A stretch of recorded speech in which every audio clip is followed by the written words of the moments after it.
This classic episode of the Electric Playground is brought to you by P&P Games, your source for everything video games. Support the partners that support Electric Playground. Remember, this episode first aired in 1997. This week on the Electric Playground. VR61661, report to Precinct Headquarters, Code 3. One of the most influential people in the U.S. gaming market, Mr. Bernie Stolar. Bomberman 64 is the next evolutionary step in the Bomberman series.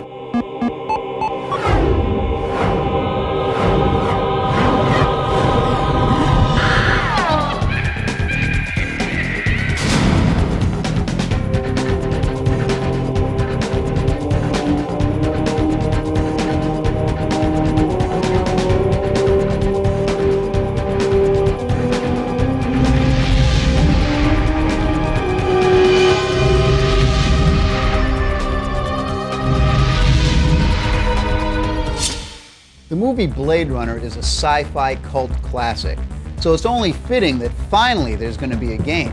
And not only that, my friends over at Westwood Studios, developers of Command & Conquer, are the guys working on it. Wait until you see this.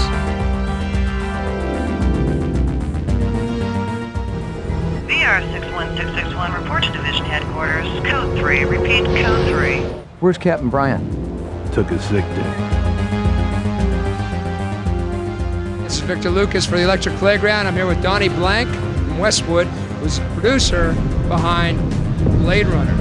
It's been about 15 years since the movie came out, and the partnership, the people who owned the rights to this movie, never wanted to come out in game format because they didn't want to degrade the visual mythology of the film. Right. So I guess it was about 3 years ago when we heard that they were interested in doing it now because they thought with CD-ROMs coming out and everything that maybe we could do something cool.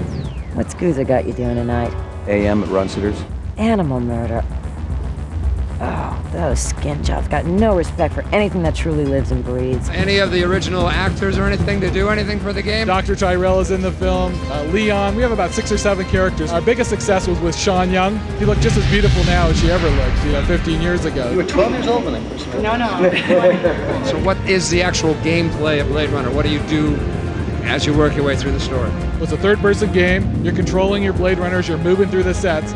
But these sets are not like any other sets you've seen in an adventure game before. They're fully animated, 15 frames a second, high-resolution color and graphics, 640 by 480, and these sets are moving, they're alive. You couldn't really have Blade Runner unless you had atmosphere, you had light affecting the character, you had all that stuff that gives you the mood, that look, taste, and feel of Blade Runner. Haven't you forgotten something, little one?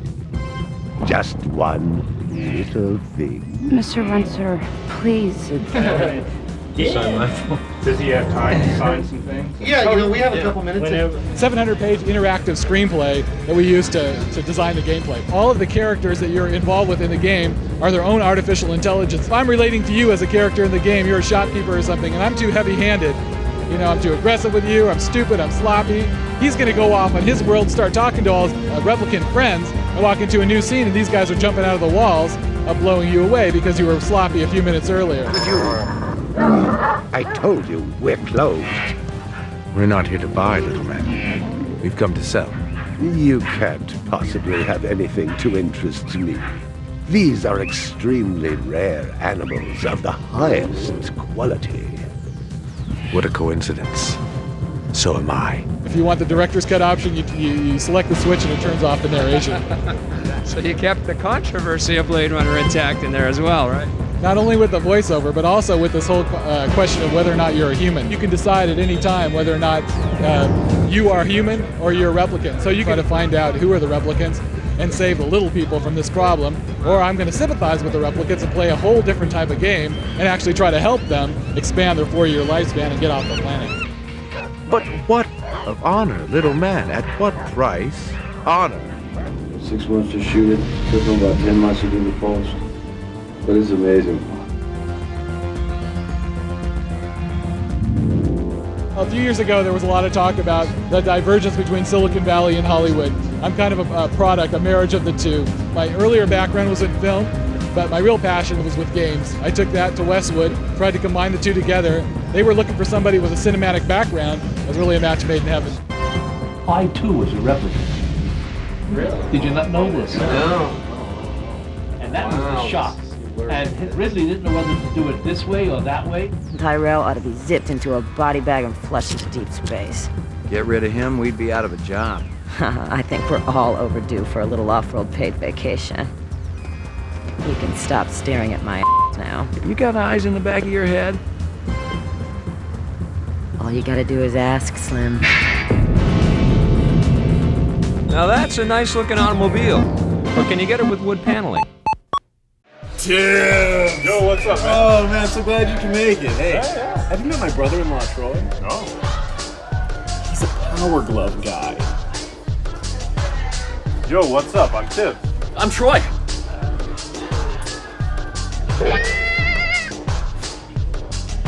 Want to play Cement 64? Yeah. Hey, aren't you gonna ask about my Power Glove? No.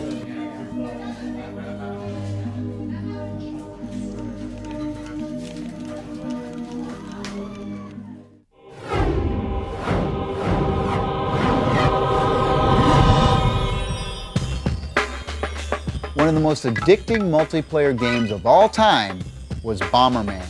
So let's take a look at the next installment for the Nintendo, Bomberman 64. Tell me the story behind Bomberman 64. What's going on in this game? Bomberman 64 is the next evolutionary step in the Bomberman series. Before this, it was always a head-to-head sort of action puzzle game. And now we've got an adventure mode, much like Mario 64.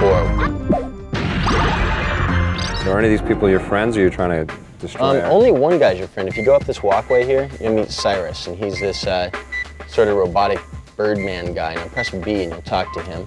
Hi, Cyrus. Hi there, Nick. The idea is that there are a group of aliens who are attacking planet Bomber. You've got to save your planet by disabling the 4 chains that are connected from each of their base ships to the main fortress. So here, we just passed this little water gate here. This is second part of this anchor chain. The 4 chains are like levels. They're like anchor chains, yeah, and each of them is attached to a little anchor. So you go into that world, you beat that world, you disable the chain. You go to the next world, you beat that world, you disable the chain. Cyrus is kind of like your tutor throughout the first couple of stages. He's also the first stage boss who you have to beat to progress in the game. You challenged you to a fight now? Yeah. Oh, cool. You know, he just gave up a heart. Okay, I got a little card for him. There we go, I'm on my way. Uh-oh. Oh, this is slick. Once you've disabled the 4 chains, then you go up into the main fortress, beat the main boss. If you look up here, there's a pot right next to this stairway that goes from nowhere, apparently to nowhere. Yep. There's a stairway here that breaks off, and there's a stairway here that also breaks off. But if you look down there, well, there's a nice little gap. Nice little gap that I can run up, a little ramp there. And something like that. Same thing right here.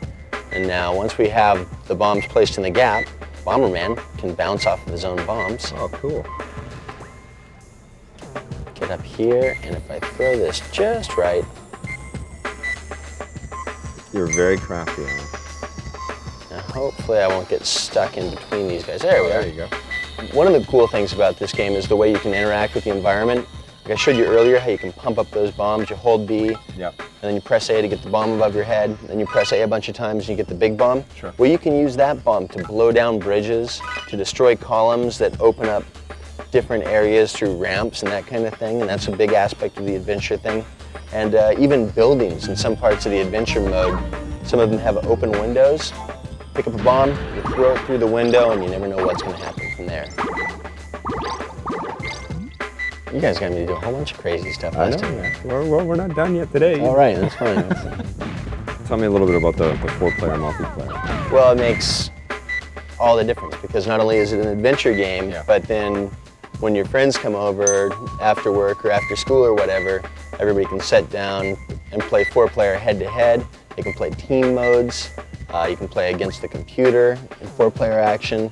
So it really makes it a diverse game. Special Agent, what are you guys? Super Agent. I'm a Super Agent. Alan Belardinelli is kicking butt on the junior staff here. I'm wiping the mahogany with you guys. Junior staff. And adventure mode is a great place to practice all the little devious tricks that you use on your friends when you play head-to-head.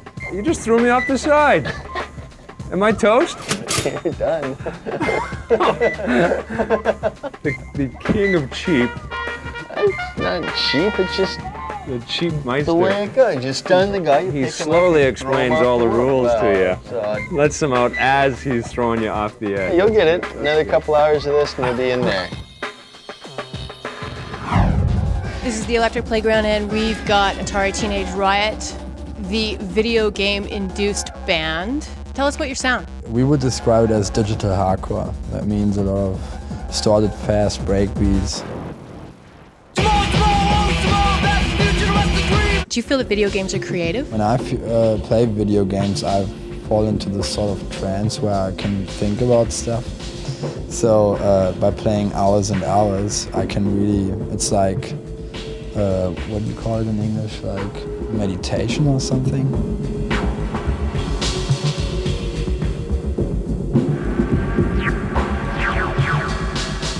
So what games do you play? Turok, yeah. Playing it all the time. It's good because you are this fighter in the jungle, and sometimes I feel like that too. You've done some soundtracks for video games. It's a thing that went never really commercial. It's a very violent game, something like Doom, but it's a more underground version. How do you feel about really violent video games? I like Street Fighter and stuff like this, but I think it's not really violent. I don't really see that. The kids are not that stupid, like, to take that so serious.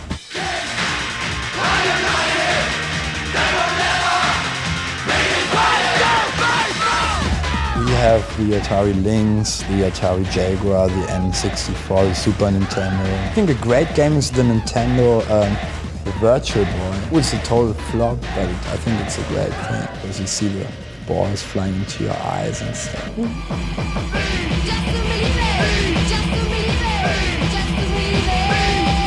So what games have you taken samples from? Japanese game record.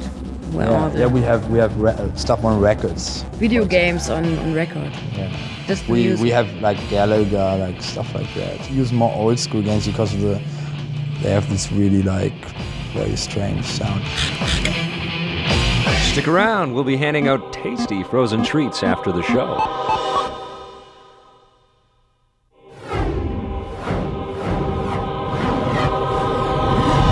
One of my very good friends is a guy by the name of Bernie Stolar. Now, Bernie helped launch the Sony PlayStation and turn it into the huge powerhouse that it is today. Then Sega paid him tons of cash, and now he's the president of Sega. So we had a little talk with him, well, in front of the camera, for you guys. I'm sitting here with probably one of the most influential people in the US gaming market, Mr. Bernie Stolar. Bernie used to be the head of third party over at Sony, and it's a very interesting story because if it wasn't for Bernie, you wouldn't see half the PlayStation games that are out there. The question about me leaving Sony to come into Sega has always been an interesting one for everybody, and my answer has always been the same. Ask Sony. Actually, Sony is right across the lake here. Is that true? Actually, for me, it's a 3-wood shot, but for a really good golfer, it's probably a 7-iron. Sega offered me and has offered other people from Sony as well who are now here the culture that Sega provides. Sega, first and foremost, has always been a game company and the #1 software company in the world. From the arcade, which is its heritage, to the platform, now to the PC, and now to online. We're the only company, as a platform company, developing for each of those platforms. How did you get started in the games industry? I worked for Sagasa, which was Sega of Spain, building wire harnesses for the pinball division that built the pinball games for Sega in Europe. In the late 70s, I started a company called Pacific Novelty Manufacturing that built coin-op games. And my first coin-op game was a game called Shark Attack, which was known really for being the first game to have voice to the gameplay. That game cost $25,000 to develop and take to manufacturing, where now that same game would cost $2 million. I've always been in the content business. The one thing I love about it is every time I pick up a controller, I know I'm only 17 years old. And that's the reason to be in this business. I've worked with some great individuals, like the Nolan Bushnells of the world, and who was a sort of, quote, founder of this, the Ken Kutaragis, and of course, Mr. Nakayama, who took Sega to the level that it is today. What do you think is going to be the high point of the 32-bit systems? Is it this Christmas? Is it next Christmas? 32-bit and 64-bit, I believe you've got to take those numbers and take them off the table. You know, and a lot of that has to do that technology changes so much more rapidly now than it ever has before. Platforms were around at one time, you know, for 8 years, now they're for 5 years, and who knows how much longer they're going to be. So what's the big titles for this Christmas that people can expect? Well, we've got what we believe is a very strong Sonic and Sonic R, and also Sonic Jam. We've got Last Bronx, which is a terrific fighting title. And in the sports side, we have a basketball game, a hockey game, soccer, and baseball. It's out of here! All of those, according to all the trade press, are as good, if not better, than any game out on the street right now. The only reason I didn't mention football is we didn't have a football game that I felt could compete with Game Day or Madden, but we'll have that next year. And I think next winter will also be a strong winner. But I think beyond that, we're going to see a changing technology again. What's going to be the goal of the next Sega machine? You know, every company is looking at new technology. So I will say this for Sega. We are looking at new technology. We are looking to what will differentiate us from a hardware company, from Sony and Nintendo. And we've got a lot of things in the works in that area. And when we're ready to bring what we believe is compelling software to that system, we will launch that system. Who do you dislike more, Nintendo or Sony? You know, I love competition. I love it. It's, you know, I got friends in both companies. It's like a football game. You go and you beat each other up on Sunday, and afterwards you have a few beers together. There you go. But I like the fact that they're both competitive. After this, Tommy and I try to form complete sentences in Reviews on the Run. Lee from PNP Games here. What do you think buying video games is going to be like in the year 2020? Someday, you might not even have to leave your home to purchase video games. Someday, you might not be able to hold the games you purchase in your hands either. Hey! Whether you can visit us at one of our retail locations in Winnipeg or online at pnpgamesonline.com, we appreciate your support as we support Victor and the Electric Playground Classic. Another classic episode of EP is coming up next week, so play it loud and play forever.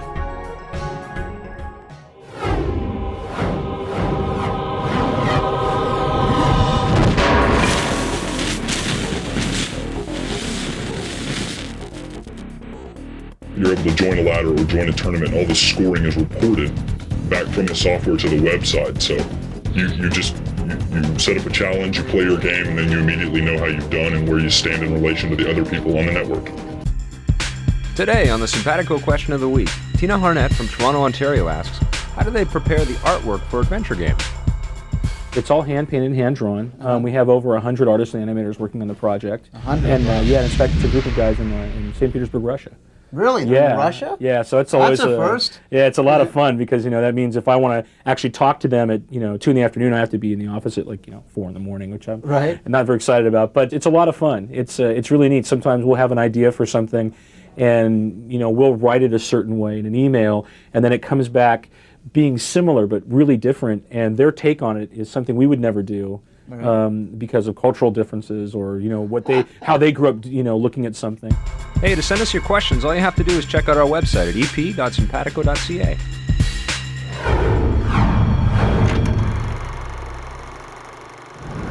All right, let's talk about MDK for the PlayStation. MDK for the PlayStation. Yeah. Here's a game that has great music and sound effects. Yes, it certainly does. Now, who did the music? Well, it's funny you should mention that, Vic, because... Matt, you got to get off of this self-promotion vibe. Every episode, you're just promoting your music. This is sad. Can you take that off? Oh. Do you have anything else you could show the world besides your bloody logo? Sure. Every episode. So, MDK, let me talk all about it. Now, of course, this game came out on the PC first. As soon as I picked up the game, it's like, man, it should have been done on the PlayStation first. The great thing about MDK is that it's not just going around shooting things. Yeah, that's in it, but you actually have to think, too. You can see that this is something that people would want to see a little bit more of, and I think Shiny just cut that deal with Mainframe Entertainment to do the television cartoon series. Oh, well, it's a nice-looking game. I love the sniper mode. I love this shoot the bad guy in the eye from a mile away. I think that is the coolest tagline that there could ever be made for video games. It's awesome. I give it a 9.5. 9.5? I'd go for 9 out of 10 for MDK. Cool. What about Postal for the PC?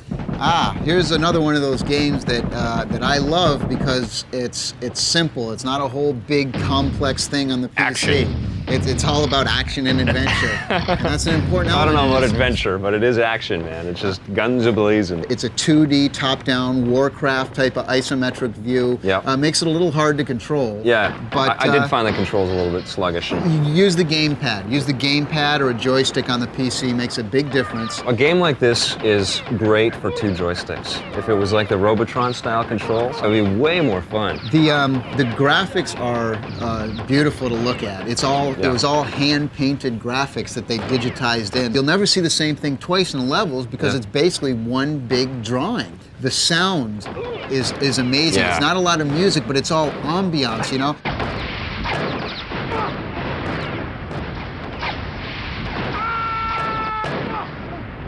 The marching band scene. Yeah. There's a marching band walking down the street and they're all going da, da, na, na, na, na, na. That's fun once. That's fun once, you know, but you know. Once? I did it 20 times in a row. What are you talking about? Where's the depth, man? There has to be some depth. In today's games, there's got to be more of that. Multiplayer mode on this game is excellent. The weapons are amazing. My favorite one is the flamethrower.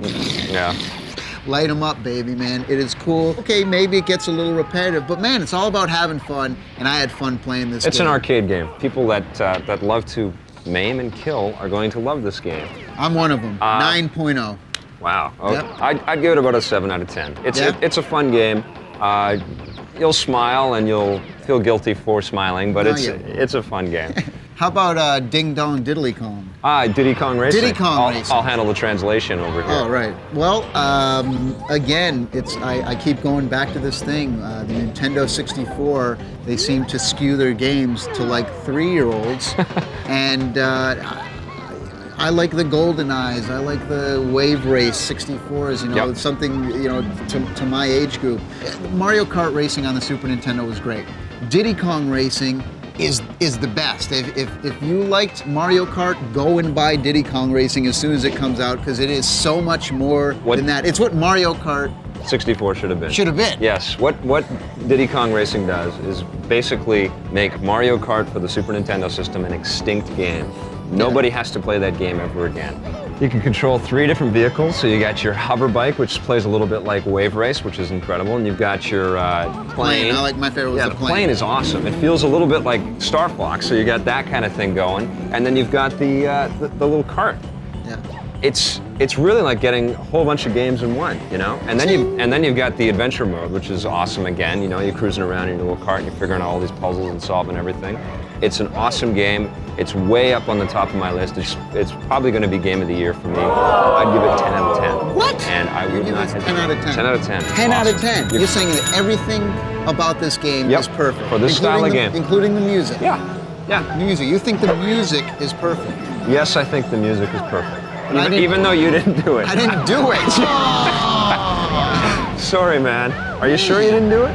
No. I had a lot of fun with it. I don't think it's a 10 out of 10. I give it an 8.5, but it's no 10. It's a 10. Solid 10. Check it out. No. Don't hesitate. It's not. At least rent it if you've already got Mario Kart 64.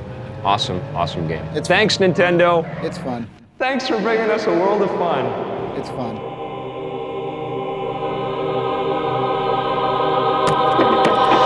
Thanks for dropping in the Electric Playground. We'll see you next week. Huh? Yeah! Production assistance for the Electric Playground was provided by Nintendo of Canada and Heat.net. What do you have with this one, man? What, your hand? Yeah. Oh, okay.